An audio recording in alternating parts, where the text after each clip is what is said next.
Dear learners, welcome back to WSE True Stories, where English learning becomes an unforgettable adventure. In every episode, we don't just practice listening, we walk through the lives of history's most extraordinary people. And today, we begin a journey that will take us across the vast steppes of Mongolia, where an orphaned boy once dreamed of unity, survival, and glory. His name was Chinggis Khan, a name that echoes through time, wrapped in both fear and admiration. To some, he was a brutal conqueror. To others, a brilliant strategist, a unifier, a visionary. But beyond the battlefield and the legends lies a human story, a boy betrayed, abandoned, yet determined to defy fate and forge his own destiny. This is not just a story of war or empire. It's a story of inner transformation, of resilience against impossible odds, and of a dream so powerful it reshaped the world map. As you listen, you'll improve your English vocabulary, sharpen your listening skills, and, perhaps most importantly, you'll find inspiration in one of the most dramatic stories of leadership and survival ever told. Get ready for deception, danger, heartbreak, and triumph. Because what you're about to hear isn't fiction. It's real. And it all begins with a boy, a tribe, and a land of endless sky. Let's begin the journey. In the year 1162, deep in the rugged steppes of northeastern Asia, a child was born near the banks of the Onon River. His given name was Temujin, not yet the fearsome Chinggis Khan, but simply the son of a tribal chief, born into the tumultuous world of Mongol clans, where loyalty was fragile and war was a way of life. The Mongolian steppe was a place of breathtaking beauty, rolling hills, harsh winters, endless grasslands under open skies, but it was also a harsh and lawless land. Dozens of tribes, each with their own leaders, customs, and rivalries, fought constantly over territory, horses, and honor. Alliances were made and broken as easily as the wind shifted. Life was unstable, especially for the weak. Temujin's father, Yasugei, was a respected leader of the Borjigin tribe. He had once united neighboring tribes through military strength and political marriage, but even his power was fragile. When Temujin was just a child, Yasugei took his son on a journey to find him a future bride. They succeeded. Temujin was betrothed to a girl named Borte from a friendly tribe, but their return home would mark the beginning of a nightmare. Yasugei was poisoned by the Tatars, a rival tribe with whom he had long-standing animosity. With their leader dead, the Borjigin tribe fell into disarray. Their allies turned their backs. Temujin's family, his mother, Holun, and his siblings, were cast out by their own people, left to fend for themselves in the wilderness. Suddenly, from the son of a noble chief, Temujin became an outcast. A boy without a tribe, without wealth, without protection. He and his family survived by digging roots, eating wild berries, and fishing. The winds of the steppe showed no mercy. The same people who once bowed to his father now treated his family as burdens. But it was in this time of extreme hardship that something deeper began to form within Temujin. A fire of purpose. He watched how betrayal could shatter everything. He learned that power, to be real, must come from loyalty, not just blood. From that moment, the dream of uniting the scattered, warring tribes of Mongolia began to take root in his heart. He was still a boy, but not for long. The steppe had stolen his childhood, and now, it would forge a warrior. Temujin had lost everything, but that was only the beginning. His greatest trials were still to come. Are you ready to meet the young man shaped by hunger and heartbreak? The years passed, but they offered no comfort. After the death of Yasugei, Temujin's family lived in utter poverty. They had no allies, no warriors to protect them, and barely enough food to survive the bitter Mongolian winters. His mother, Holun, held the family together with quiet strength, teaching her children how to live off the land, how to keep their dignity, and, most importantly, how to endure. But even among his own brothers, the seeds of tension were growing. One day, a conflict broke out between Temujin and his half-brother, Bektar, over food and authority. Bektar had started hoarding food for himself while the rest of the family went hungry. In a moment that shocked even the harsh realities of the steppe, Temujin took up a bow and killed Bektar. The steppe had no space for sentiment, only survival. Temujin had crossed a line, and though his mother was devastated, the boy's message was clear: he would not be ruled. As Temujin grew older, he began to form his own group of loyal companions, young men from different tribes, many of them outcasts like himself. He began forging bonds not through family ties, but through trust and merit. This was radical in a world where loyalty was usually bound by blood. To Temujin, character mattered more than status. He didn't just want to survive, he wanted to change the way power worked on the steppe. But the world wasn't ready to welcome him yet. In his late teens, he was captured by the Taichi, a rival clan who viewed him as a threat to their power. They enslaved him, placing a wooden yoke around his neck to humiliate him, and treated him like an animal. But Temujin didn't break. Day after day, he waited, endured, and observed. Eventually, he escaped with the help of a sympathetic guard, one of the first examples of the loyalty Temujin could inspire, even in his enemies. He returned to his small band, more determined than ever. Not long after, he married his childhood betrothed, Borte. But peace was not meant to last. Soon after their marriage, Borte was abducted by the Merkit tribe, enemies of his father from years past. For Temujin, it was no longer about revenge or power, it was about love and honor.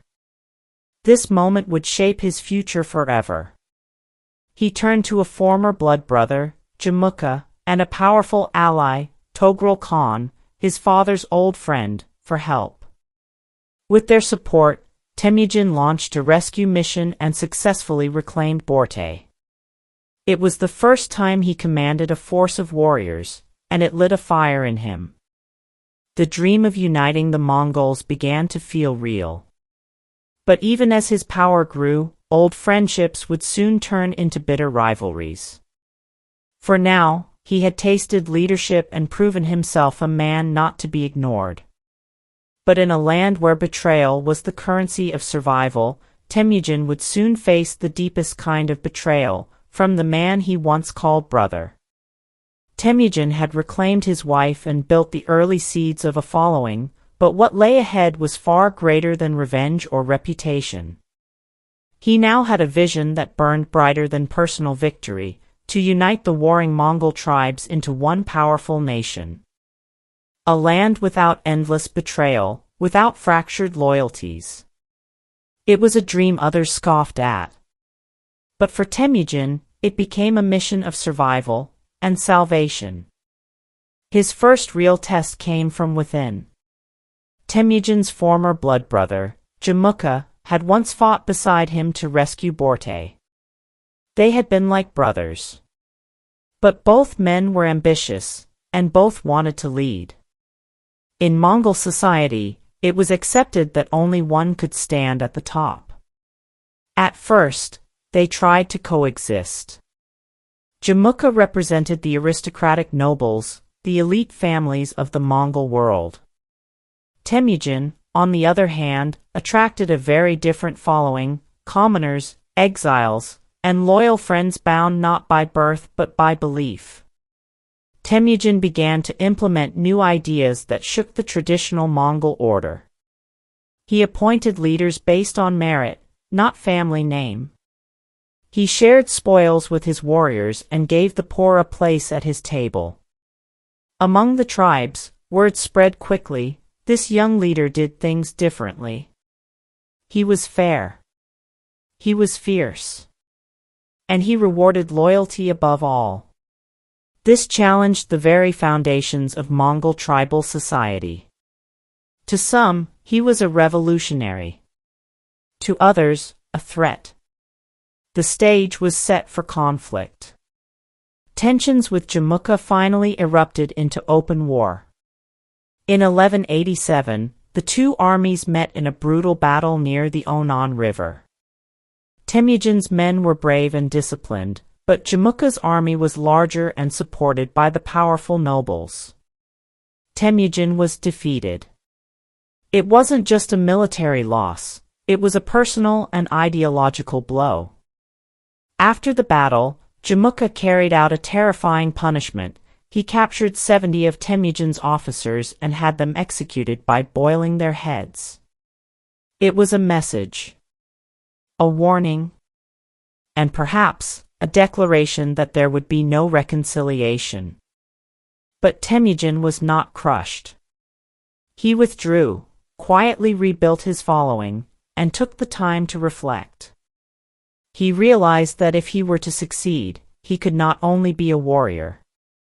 He had to be a statesman, a strategist, and a visionary. His army had to be more than just fighters, it had to be a family bound by honor. He reorganized his forces into units of 10, 100, and 1,000, mixing men from different tribes to reduce internal rivalry. He outlawed the kidnapping of women, protected trade routes, and created a simple but effective law code, the Yasa, that laid down clear rules for everyone. In a world ruled by might, Temujin was slowly introducing the rule of law. Over the next few years, many smaller clans began to voluntarily join him, drawn by the sense of order and fairness he offered. They saw something different in this man, not just strength, but purpose. As Temujin's influence grew, so did Jamukha's fear. Their paths would soon cross again, and this time, only one could emerge as the true leader of the Mongols. But here's a question to think about. Do you think Temujin's way, favoring loyalty and merit over noble blood, was the right path to unity? Or was it too bold for a society built on tribal tradition? Let us know what you think in the comments. Your thoughts might surprise others.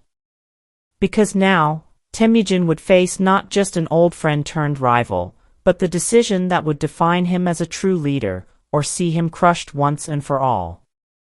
The land trembled again with the sounds of hooves and war cries. Years had passed since Temujin's crushing defeat, but his movement had not disappeared, it had grown in the shadows, fueled by purpose, discipline, and the desire to build a united Mongol nation. Now, in the year 1201, the rival tribes crowned Jamukha as Chinggis Khan, universal ruler, a title that mocked Temujin's dream. The lines were drawn once more. Temujin had learned from his past. This time, his army was better trained, better organized, and more loyal than ever. The clans that had joined him were no longer fractured factions, they were one people, loyal not to his bloodline, but to his vision. And when the two forces met again, the world witnessed a transformation. The second war between Temujin and Jamukha erupted with fury and strategy. Jamukha's army outnumbered Temujin's, but Temujin had discipline and tactical genius. He used smoke to confuse the enemy, divided his troops to create the illusion of a larger force, and used mobility as his weapon. This time, he won. Jamukha was captured. Here, history held its breath. Temujin could have taken brutal revenge. After all, Jamukha had boiled his men alive years earlier. But Temujin, now older and wiser, made a choice that revealed his inner transformation. He offered mercy to Jamukha, even giving him a chance to join his side once more. But Jamukha refused. According to historical accounts, Jamukha said, "There can be only one sun in the sky." He remained loyal to the old way, the nobility, and their rigid tribal divisions. Knowing his fate, he asked for an honorable death. Temujin granted his request. No torture. No spectacle. Just dignity in the face of finality. That moment changed everything. With Jamukha gone, there was no one left to challenge Temujin's authority on the steppe. His enemies either fled or surrendered. The tribes, once at war with each other for generations, began to unite under his banner, not out of fear, but out of belief. In 1206, a historic gathering took place at the Kurultai, a traditional Mongol council. There, in front of all the chiefs and clans, Temujin was declared Chinggis Khan, universal ruler of all Mongols. It wasn't just a title. It was a new beginning. That year marked the birth of a unified Mongol nation. For the first time, the scattered, warring tribes of the steppe were one people. Chinggis Khan didn't just rule them, he organized them. He created a centralized system of laws, appointed leaders from any background based on loyalty and skill, and built a powerful, mobile army capable of striking with unmatched speed. But more than that, he gave his people a purpose, to go beyond the steppe, beyond tribal disputes, and to build a new world. And so, the Mongols turned their gaze outward. Their first targets were not far. In the east lay the Western Xia kingdom, a wealthy but weak neighbor that had often mocked the steppe tribes as backward. In the west, the powerful Jin dynasty of northern China had long dominated and divided the Mongol people through manipulation and tribute. Now, Chinggis Khan was determined to reverse that order. The hunter had become the leader. The orphan had become a nation builder. And the storm was about to roll across Asia. He launched his first campaign against the Western Xia in 1209, forcing them to surrender and pay tribute. But it was just the beginning. Every victory brought new allies, new resources, and new determination. The Mongol Empire was awakening, and the world had no idea what was coming. But wait, before we continue. Let's pause for a moment. What would you have done in Temujin's place after defeating Jamukha? Would you have shown mercy, or taken revenge for the years of betrayal and bloodshed? Share your thoughts in the comments. There's no right answer, only the reflection of what kind of leader you might be. Because what came next would stretch even Chinggis Khan's leadership to its limits. Not just victory in battle, but how to rule an empire. The Mongol steppe had changed. Under Chinggis Khan's banner, warriors once divided by hatred now rode as one.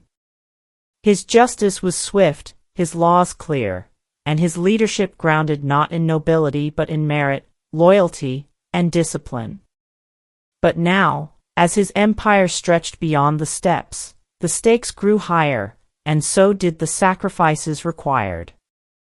The year was 1211.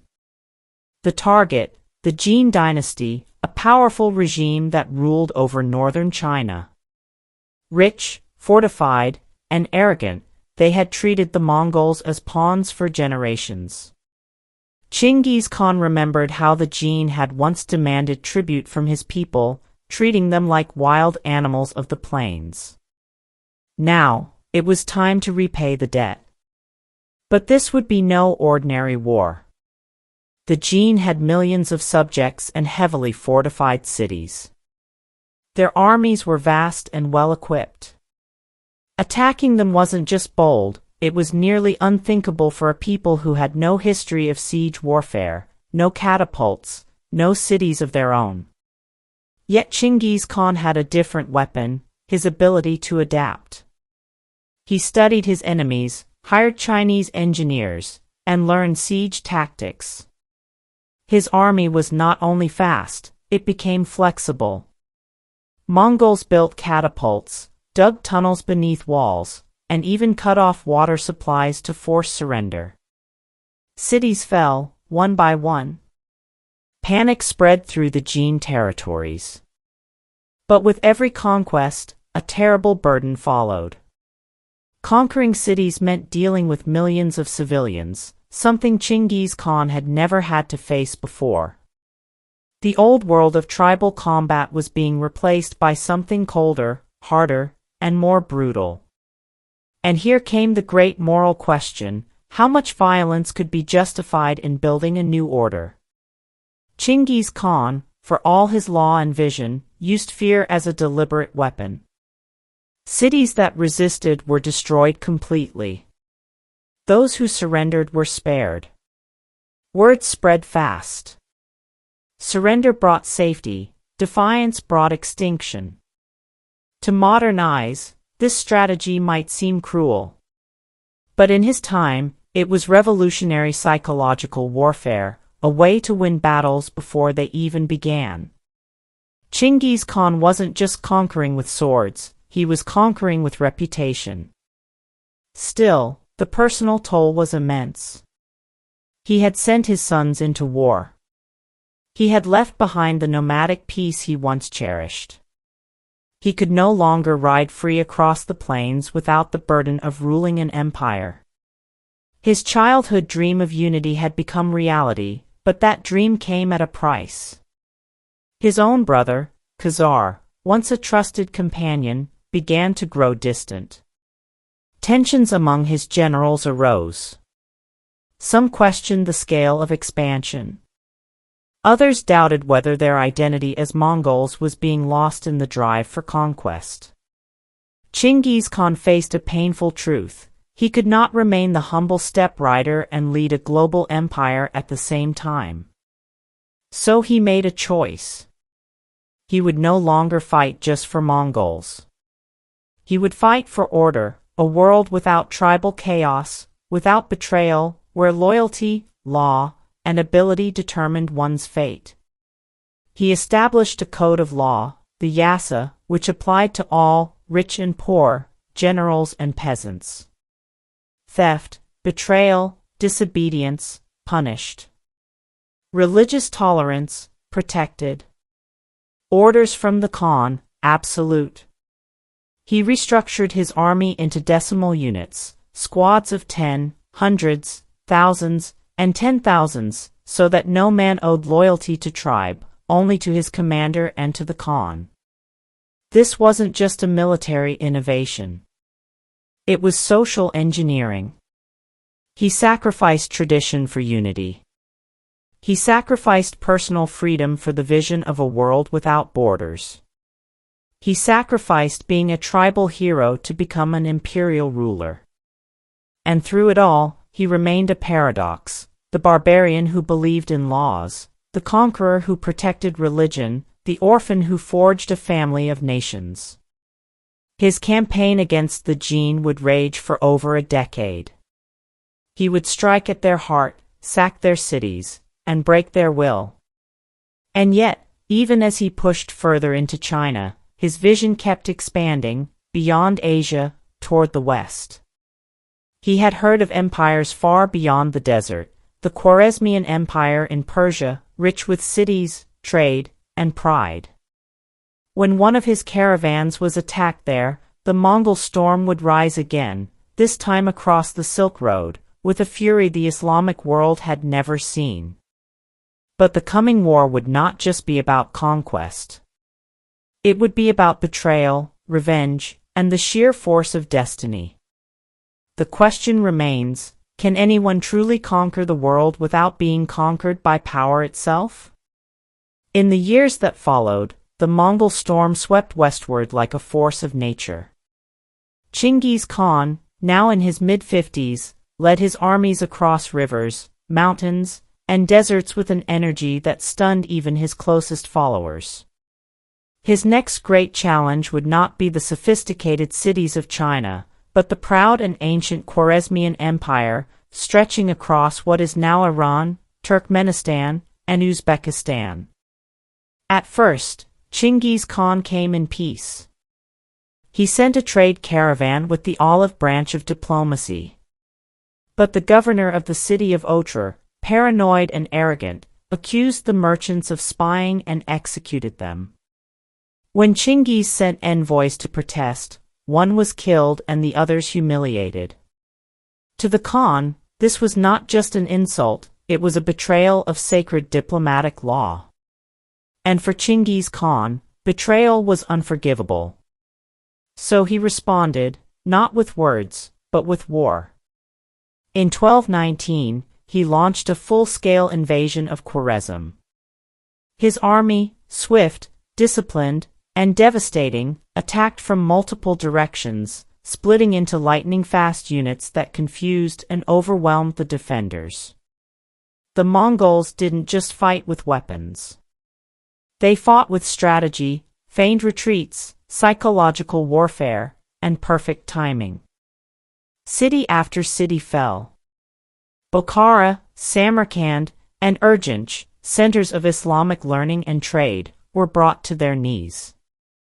Some resisted and were destroyed. Others surrendered and were spared, becoming outposts of a new world order. Historians still debate the level of destruction. But one thing is clear, the old world was forever changed. And yet, even amid these conquests, Chinggis Khan continued to show his complex character. He recruited scholars, artisans, engineers, and administrators from every corner of his growing empire.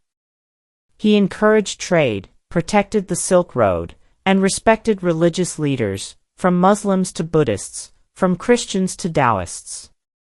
He knew that empires were not just built by swords, but by systems. And he was building something no one had ever dared to dream of, a world connected by roads, language, and law. By 1225, the Khwarezmian Empire was shattered. The Mongols stood victorious over much of Central Asia and northern China. Chinggis Khan had achieved what no man before him had done. He had united the warring tribes of Mongolia and carved out the largest land empire the world had ever seen, stretching from the Yellow Sea to the Caspian Sea. But more than territory, he had created a legacy of innovation. He introduced a postal relay system, the Yam, with thousands of way stations across his empire. Riders could carry messages at incredible speeds, allowing communication and governance over vast distances. He reorganized society to reward merit over birth, giving leadership to those who had earned it in battle and loyalty. And perhaps most impressive, he promoted religious freedom in a time when intolerance ruled the world. While kings in Europe burned heretics and sultans in the Middle East demanded conversion, Chinggis Khan allowed Christians, Muslims, and Buddhists to worship freely, so long as they obeyed the law and paid tribute. Yet his achievements weren't just external. Inside, he had transformed too. From a frightened boy abandoned on the steppe, to a ruthless warrior driven by survival, to a visionary ruler who dreamed of uniting the world, not just under a sword, but under order. And here lies a controversial question, one that has divided historians and thinkers for generations. Was Chinggis Khan a brutal tyrant who destroyed civilizations, or a genius leader who laid the foundation for a more connected, more lawful world? What do you think? If you lived in the 13th century, would you have followed him or resisted him?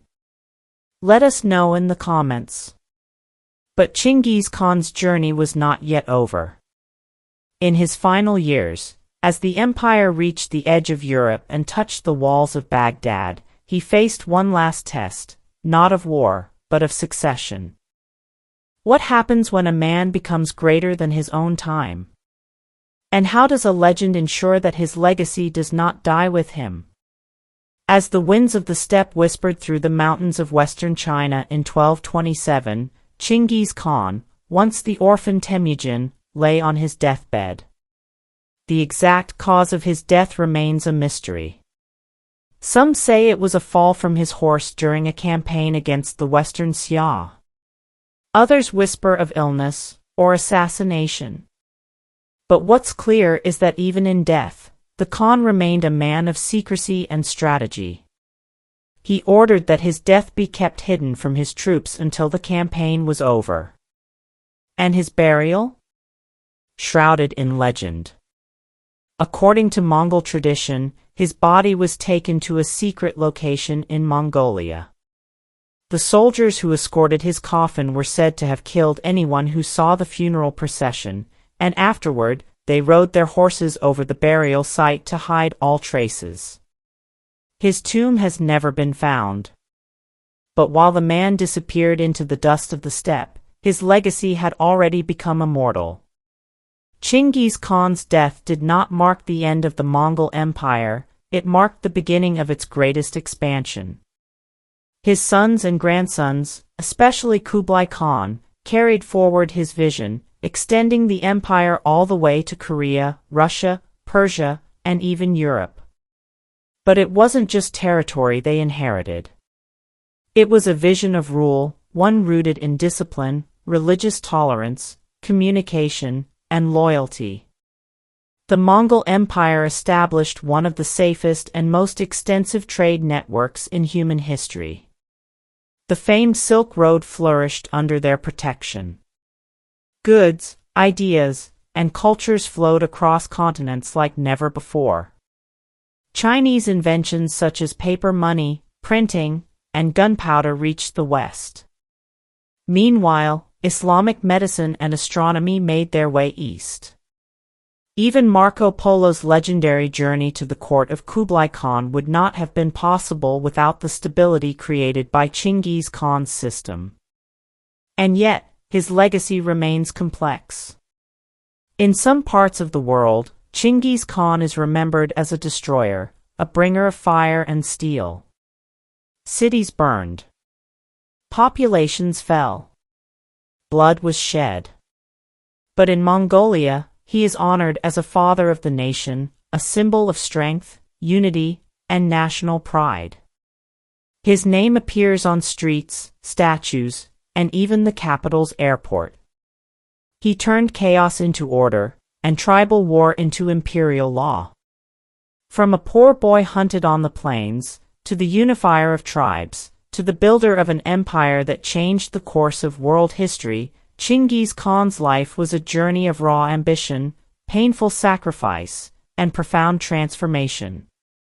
And his story still raises a deep, human question.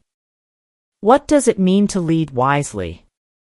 To conquer not just land, but the hearts and minds of people across borders, beliefs, and languages? Because power can destroy or elevate. And the greatest leaders are not the ones who merely win wars. They are the ones who reshape the future. Dear learners, you've just walked through the life of one of history's most enigmatic and powerful figures, Chinggis Khan. But this wasn't just a story about horses and war. It was a journey into the heart of leadership, ambition, and the extraordinary strength it takes to rise from nothing. From a child abandoned on the harsh steppe to the ruler of the largest land empire the world has ever seen, Chinggis Khan's life shows us that greatness isn't always born in palaces, it can be forged in struggle, hunger, and loss. His empire changed the map. But more importantly, it changed how humans connected across cultures, religions, and trade routes. He built a system where trust, speed, and law replaced chaos. He taught the world that even the most unlikely people, when driven by a powerful vision, can move mountains. So what can we take from his legacy? That discipline matters. That unity is strength. That understanding different cultures can lead to progress. And that leadership is not about dominating others, but about guiding them through uncertainty, building systems that last, and making choices that outlive you. Now it's your turn to reflect. What lesson do you think can be learned from Chinggis Khan's story? Did it surprise you in any way? Or maybe, did it challenge how you see leadership? Comment below, we'd love to hear your thoughts. And if this story moved or inspired you, don't forget to like, share, and subscribe to WSE True Stories, where English learning becomes an unforgettable adventure. Until next time, dear learners, keep learning, keep dreaming, and remember, even the wind listens to those who ride with purpose. Goodbye for now.